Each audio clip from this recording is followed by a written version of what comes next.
Começa mais uma edição do JR 15 Minutos, o podcast da Record que aprofunda as notícias que mais mexem com a nossa vida.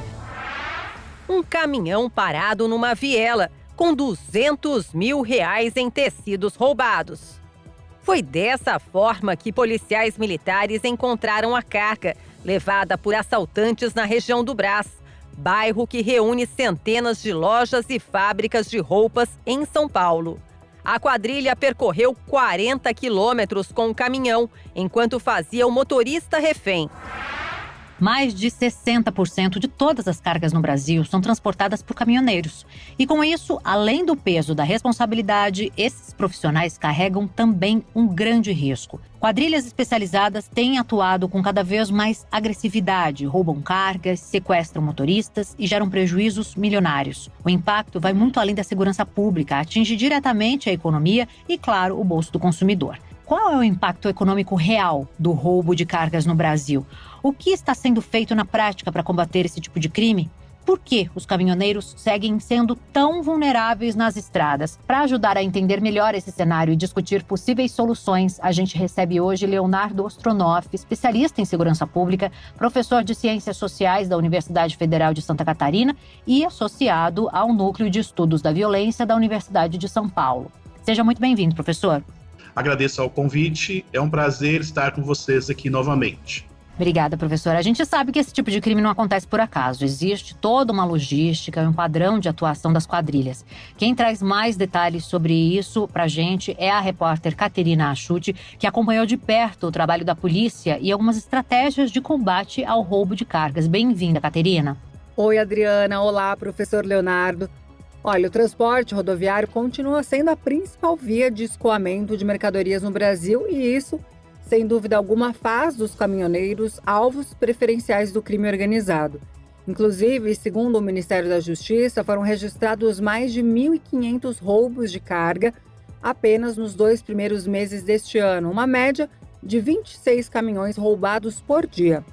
Os estados do Rio de Janeiro e São Paulo lideram o ranking de ocorrências. Para combater esse tipo de crime, a polícia tem investido em tecnologia. Drones estão sendo usados para monitorar do alto áreas de mata e comunidades onde as cargas são escondidas e os motoristas mantidos em cárcere. Professor, eu te pergunto, o roubo de cargas no Brasil segue um padrão muito específico, com a atuação coordenada de quadrilhas. O que explica essa profissionalização do crime e por que os caminhoneiros se tornaram alvos tão recorrentes? Bom, o roubo de cargas, a gente tem que entender que ele é um crime tradicional. Ele sempre está em baixas incidências, mas de vez em quando ele tem booms, né? Ele cresce. Essa profissionalização do roubo de cargas também é fruto do aumento, né, das cargas, enfim, e muitas vezes também do próprio mercado, que a gente chama de mercado ilegal. Como tem os mercados legais, você também tem os mercados ilegais, que são ligados ao crime. E eles têm a sua própria lógica, né? Uma lógica de mercado, de funcionamento. E atratividades. Vira e mexe, o roubo de carga se torna atrativo, ou para fazer dinheiro vivo para o crime organizado, ou porque essas cargas também subiram muito de valor. Você tem cargas hoje de valor agregado muito grande, como carnes, eletroeletrônicos, e a própria dificuldade de você conseguir garantir a segurança de todos os veículos, né, caminhões, que passam por um montante de estradas no Brasil, principalmente nas regiões mais movimentadas, mais populosas, Rio, São Paulo, enfim. É difícil você ter um efetivo policial que consiga garantir essa segurança das estradas. Então, essa facilidade, entre aspas, atrai muitas vezes o crime, né? Atrai essas quadrilhas de roubo de carga. Agora, professor, além do risco físico, os motoristas enfrentam aí um cotidiano de tensão, insegurança. O quanto a ausência de estrutura e de proteção institucional contribui para essa sensação de abandono nas estradas? Contribui bastante. Por exemplo, a gente tem uma questão, um hiato institucional no Brasil, né? Que é da própria formação das polícias, como elas são organizadas. Você tem polícias estaduais, você tem a Polícia Rodoviária Federal, mas se a gente pegar São Paulo, você tem a Polícia Rodoviária Estadual. As polícias estaduais não se comunicam entre si, de cada estado, e a comunicação com as polícias federais né, também é difícil. Você não tem um sistema integrado. Isso cria uma dificuldade, porque as quadrilhas sabem disso. Então, elas usam as fronteiras, essas fronteiras estaduais, para cometer crimes. Eles atravessam as fronteiras, o que dificulta, né, toda a ação de investigação e até mesmo de prevenção das polícias. Esse é um problema grave que nós temos no Brasil, né, da existência de várias polícias que não se comunicam, né, que não trabalham em conjunto. O que vem sendo tentado em algumas ações ao longo dos últimos anos, integrar as polícias, né? Mas, por enquanto, isso não aconteceu. Isso cria também essa dificuldade e aumenta ainda mais essa sensação de insegurança dos caminhoneiros, das empresas. Professor Leonardo, há relatos de caminhoneiros que abandonaram a profissão após experiências traumáticas com sequestros e ameaças. O setor tem oferecido suporte psicológico ou essa dor segue invisível e silenciosa? A gente tem uma dimensão do próprio trabalho, né? A precarização do trabalho, a condição, né, de você não considerar a saúde mental dos trabalhadores. Isso não é só para os caminhoneiros. Isso é uma parte da organização do trabalho que a gente tem no nosso mundo atual, né, que desconsidera e cuida pouco da saúde mental dos trabalhadores. No caso dos caminhoneiros, muitos trabalham por conta, muitos são terceirizados, né? E não têm, né, os direitos todos, não conseguem ter os direitos à assistência médica ou mais direitos trabalhistas. Isso complica bastante a situação, né? Professor, segundo um estudo do Centro de Inteligência da Overhaul, a cada 15 ocorrências de roubo de carga no Brasil, uma acontece na Via Dutra, que liga São Paulo ao Rio de Janeiro. Por que mesmo o mapeamento dessas rotas não tem sido suficiente para prevenir esse tipo de crime? Imagina quantas cargas passam pela Via Dutra por dia, por semana. De quantos caminhões a gente está falando? Diversos produtos, né? Porque a gente tem na estrada todos os tipos de produto. Então, é muito difícil você ter um policiamento que consegue dar conta de todas essas cargas. São milhões de viagens, né, acontecendo. Principalmente na Via Dutra, né, Rio-São Paulo, que é o eixo Rio-São Paulo, onde você tem o maior deslocamento econômico ali, né, na região Rio-São Paulo. Também tem na região para Campinas, pegar São Paulo-Campinas, que também é um eixo econômico muito importante. Então é quase impossível você dar conta de todos os caminhões e cargas que passam, considerando que são todos os tipos de produto, porque o Brasil fez uma opção histórica de ter o transporte rodoviário como central e praticamente como o único tipo de transporte de mercadorias, né? Os outros tipos de transporte, trem, transporte fluvial, não são usados, né? Ou pouco usados. Então a gente tem uma massa de produtos e todo o mercado brasileiro de escoamento, de logística, né, de transporte de produtos passa pelas rodovias, o que torna praticamente impossível para qualquer força de segurança conseguir dar conta dessa demanda de vigilância. Esse mesmo estudo, professor, revela que 80% das ocorrências ocorrem na região sudeste, sendo que desse total 43% são no estado de São Paulo, 29% no Rio de Janeiro e 6% em Minas. A capacidade econômica desses lugares acaba atraindo os criminosos, professor. O senhor concorda com isso? Ou existem outras características que explicam esses números? A questão econômica é a própria quantidade, né? Onde você vai ter... Os mercados ilegais, eles funcionam assim. O raciocínio eu vou onde tem mais facilidade. Se eu tenho um determinado tipo de crime que está mais fácil, principalmente os crimes patrimoniais contra o patrimônio, né? Roubo a carga, roubo a banco, enfim, roubo de carro. Então eu vou nas regiões onde eu tenho mais facilidade. Como São Paulo, você tem um fluxo econômico maior, é normal, né, que mais mercadorias passem nas estradas. Isso facilita, porque você vai ter mais caminhões e essa dificuldade, mais uma vez, de você conseguir fazer a vigilância e a prevenção desse tipo de crime, né? Outra questão, você tem mais estradas, você tem sinais, você tem estradas que não são só as estradas federais, tem estradas estaduais, você tem entradas, que nem Guarulhos, a Via Dutra, você falou. Guarulhos tem regiões de galpões, né? Onde você vai ter uma facilidade também para onde você esconde o caminhão, porque são áreas industriais e muitas vezes galpões que não estão sendo usados e que são alugados. Você pode alugar esse galpão por um tempo.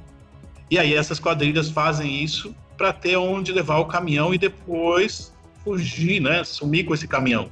Ou deixar o caminhão ali levar a carga. Então também tem esse desenho também das regiões. Se a gente pegar Guarulhos, Campinas, a entrada do Rio de Janeiro, você vai tendo facilidades para onde você leva o caminhão também. São regiões muito com desenho que propicia isso, com muitas saídas, muitas entradas, muitos bairros, muitos galpões, né, que já não são utilizados pelas empresas. Então é difícil esse monitoramento.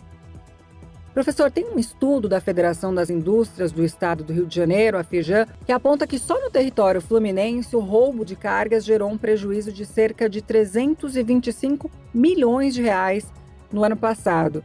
Inclusive, estimativas não oficiais apontam que em todo o Brasil esse tipo de crime provoca um prejuízo aproximado aí de 1 bilhão e 500 milhões de reais por ano.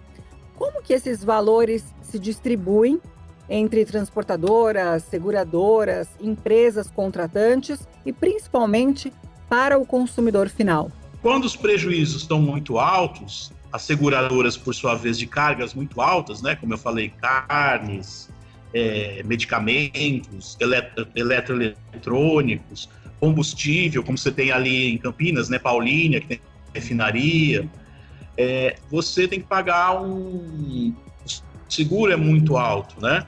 Isso começa a ter uma pressão. Acontece que essas empresas seguradoras também vão repassar para o consumidor final, porque elas não querem ficar com prejuízo. Isso é uma lógica do mercado em qualquer lugar. Qualquer prejuízo você vai tentar repassar. Isso faz os preços subirem, né? Então, ao fim e ao cabo, quem paga o prejuízo todo é o consumidor no final. Né? O consumidor lá, quando ele vai fazer uso do seu produto, pagar, ele vai sentir isso no bolso. Isso cria também uma instabilidade, porque você também começa a prejudicar a liberdade de vir, a circulação de mercadorias, né? Em regiões mais afetadas, há impacto direto na empregabilidade e geração de renda local associada à cadeia logística? A criminalidade estaria desestimulando a criação de postos de trabalho nesses polos? Olha, tem dois lados aí. No mercado legal, sim, que é isso que eu disse, você acaba encarecendo os produtos, isso cria um problema, né? Você tem uma concorrência maior, né? Enfim, e isso acaba trazendo problema econômico, que acaba onerando empresas, e aí você tem enxugamento, né, de postos de trabalho, que acontece na economia formal. É um mecanismo da economia formal. Se você não consegue emendar mercadorias, mais ainda. Mas tem o outro lado.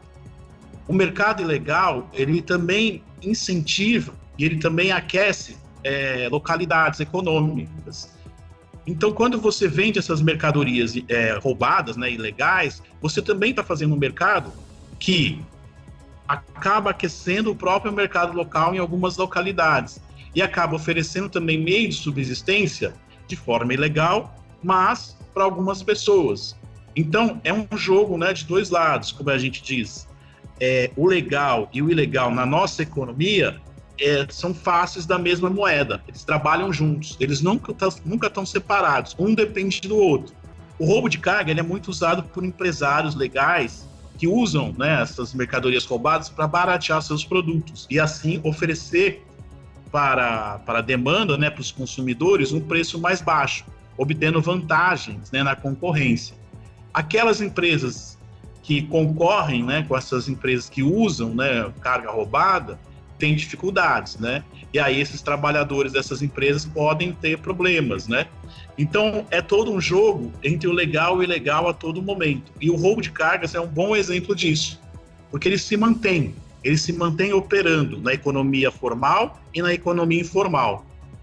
Agora, quando você contrata também segurança para isso, você cria todo um corpo, né, de segurança privada para combater, justamente porque a segurança pública não dá conta, você também contrata trabalhadores da segurança privada. Termina agora a edição 1169 do podcast 15 Minutos. Agradeço a participação de Leonardo Ostronoff, especialista em segurança pública, professor de Ciências Sociais da Universidade Federal de Santa Catarina e associado ao Núcleo de Estudos da Violência da Universidade de São Paulo.